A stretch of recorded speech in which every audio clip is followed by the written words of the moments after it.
Andrea, you know that I went to Mongolia to ride last September, Yeah. and it was an incredible trip. We were with a big group. There was 10 of us that were, non-Mongolian riders, and then I think there was 6 Mongolian riders, and we had about 10 pack horses. So we were quite a group going across the steppe.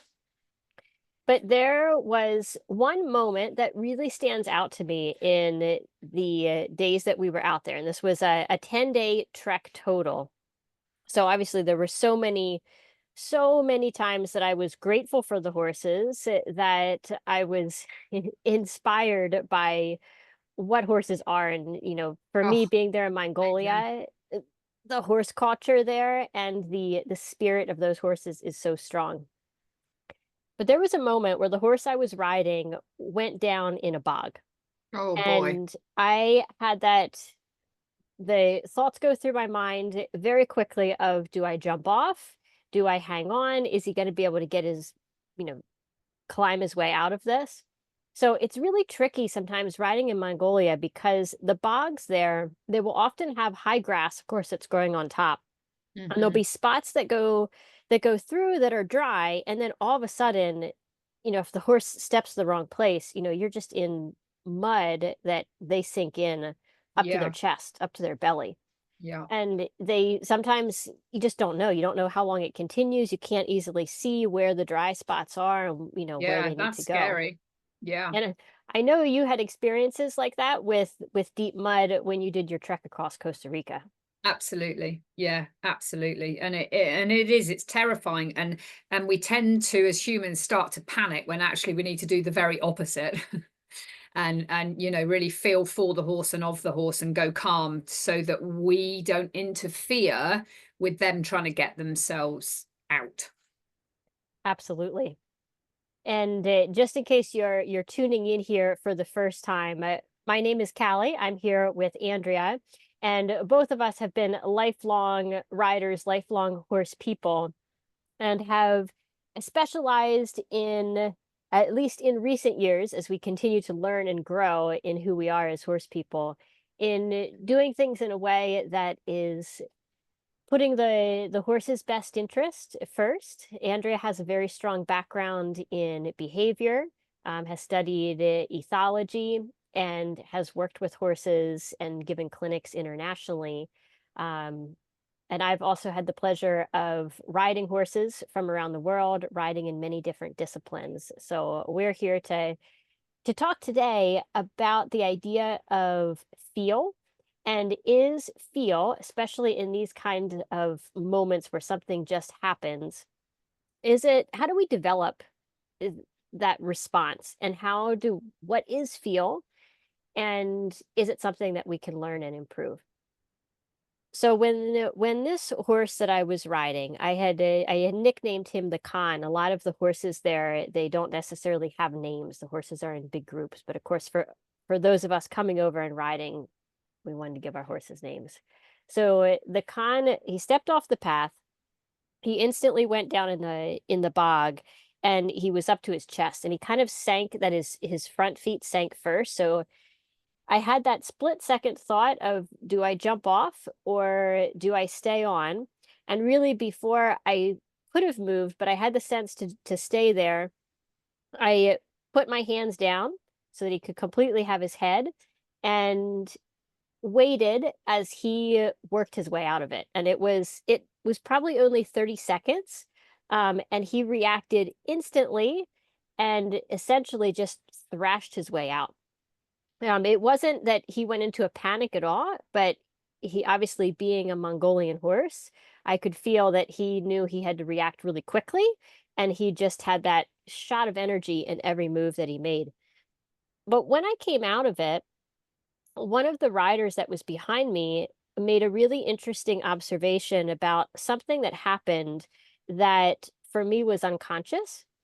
And she said, "That was incredible. How did you know where where he was moving, what foot he was gonna move next? Because I could see you shifting your weight so that you were always freeing exactly where he was going to next, make the big effort to try to get a leg out of this mud." And this is something we talk about in riding of, shifting our weight. When do we give cues at the right time for the horse to pick up a correct canter lead, for them to enter a lateral movement? And I think for some of us that have been riding a long time, we do these kinds of things instinctually. And Andrea, I have been wanting to ask you this. I would love your take on feel, those in kind of instinctive feel that we have when we're riding. And how do you help develop it in the people that you work with? Yeah, that was just such a great example. And it might sound, super extreme to someone, you're riding Mongolia and they're in a bog. This is when you can really let loose and trust your instincts with a horse. When you're out in these big open spaces and you're traveling for days, it's amazing. And you can create a connection and feel with a horse over that time. Not everybody finds themselves in those situations, but feel is absolutely something that you can develop. And I think that you really hit the nail on the head when you were talking about instinct. And instinct is a gut feeling, it's a body feeling. What tends to happen a lot in more domesticated riding and riding lessons and training, we're using our mind all the time, becoming very intellectualized about an exercise. If I need to have my shoulder here and my foot here and my leg, you lose all feel when you go up into your brain. And I think it's about having awareness. Like a horse, when they have awareness, they can hear the birds, they can feel the breeze, they're aware of the ground under their feet, they're aware of everything. When humans are riding, we tend to be very focused on what it is that we're doing, that we miss those soft gives that the horse takes. We don't feel where their feet are like you instinctively did, because you were perfectly in tune. You were completely aware of what was going on around you and you acted from your instinct. That is when feel becomes its best. So whilst, yes, we do need to understand how to do an exercise, we also need to be in the exercise. And to do that, you need to be in your body and in your awareness and trust your instinct and be ready to be aware enough to see the tries that the horse is making if you're working through an exercise. And you can practice that, you can hone it. Of course, it comes with more experience and with more self-confidence, but I've seen many people who absolutely get feel really quite quickly in their journey because they are able to stay in the moment with the horse, and I think that's the key. Yes, and I think there is a skill to being able to kind of toggle in and out of intellectual learning mode and then doing mode.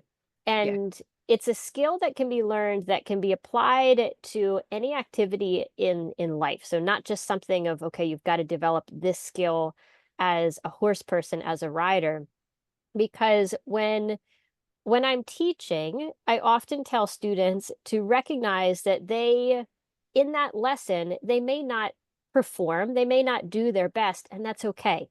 yeah, We're going through it, we're understanding the exercise. You have questions, you need to intellectualize. And this is also some of us, just our learning style. We want to really understand something and all the pieces of it. And then can we switch into feeling it? Can we yeah. switch into just that awareness that you're talking about? Doesn't matter how much, experience you have, but that awareness of doing the exercise, doing the activity at whatever level it is, and the feel. I find a simple way to start to practice it is just to notice your body sensations. Yes. As I'm walking with my horse, how does my belly feel? Is it tight? Is it soft? How is my breath moving in and out? Yeah. What do my arms feel like? Like literally tuning into those body sensations. I love there's an exercise that you can do on your horse if you feel safe enough to do it. And I always recommend someone leads the horse. And it's to sit on your horse, you can have your feet in the stirrups or you can take them out, hold on to the front of the saddle. So whoever's leading the horse has control, and close your eyes and feel through your body which hoof is hitting the ground. Can you feel? Well, you can feel that vibration up through your body. When your eyes are open and you're taking in loads of sensory information and you're thinking about your position, you're unlikely to feel that. But when you go, okay, there's no plan here, I'm just going to close my eyes and feel. And you will start to feel that vibration. You'll notice your hips will start to open up and that you can move even more with the horse and be aware of what their feet are doing.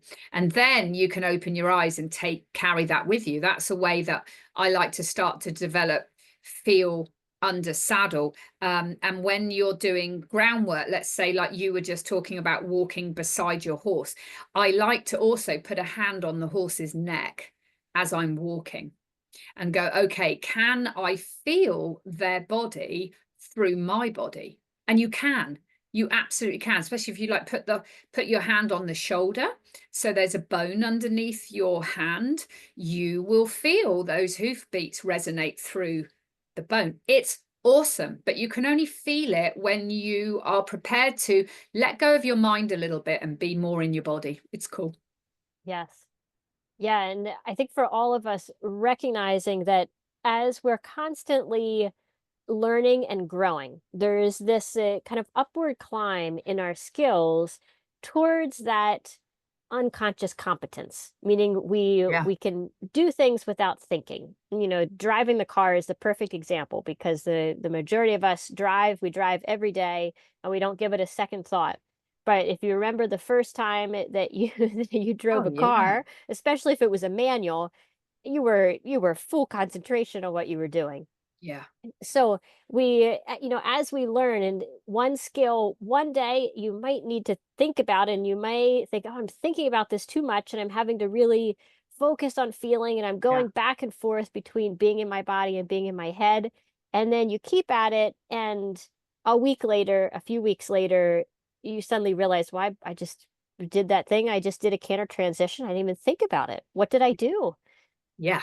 And then it gets even cooler because then you'll get to the level where you just think about canter and you get a canter transition and it's a real thing and it happens and it can, things can happen quicker than you think as well. But there's also a very practical element, I feel, when you're talking about timing and feel with horses, and that is safety. If you can really feel and you can hone your own feel, so we're talking about how you respond to a horse, how you can feel the horse moving underneath you, how you can influence that with your own body using timing.